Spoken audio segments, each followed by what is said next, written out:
Megan Sanctorum was on the scene there all afternoon. Yeah, she joins us live from the Southport Police Department, where we just heard from the police chief and the Southport mayor. Megan.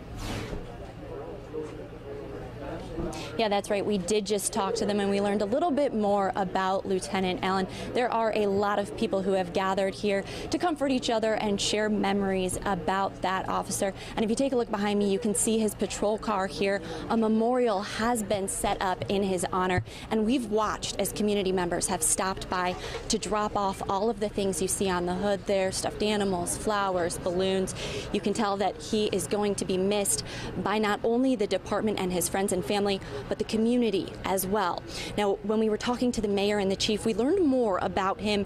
We've learned that he saved 2 people's lives in his career here at Southport. We know that he saved someone who went into cardiac arrest when he was working a fair.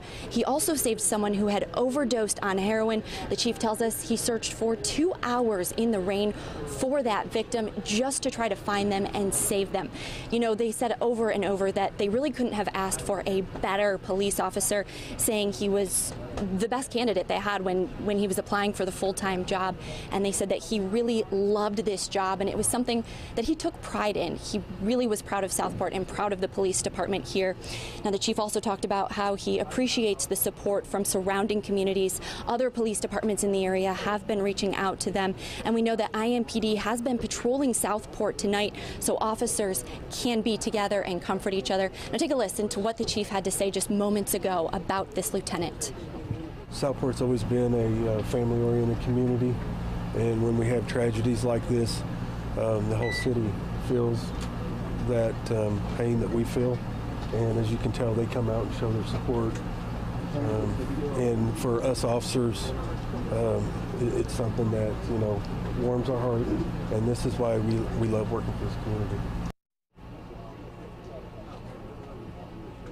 And now, as I mentioned before, the police department and his friends and family are not the only ones who are going to be missing him. I was on the scene earlier today, and I watched as neighbors started to learn the news about what had happened, and it was very somber. Neighbors there say they know many of the officers in this area. They say this is just a great police department, and the officers really make an effort to try and get to know the community they serve.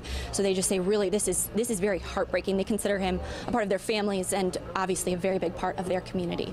No doubt about that, Megan. Real quick, any new information on the investigation tonight?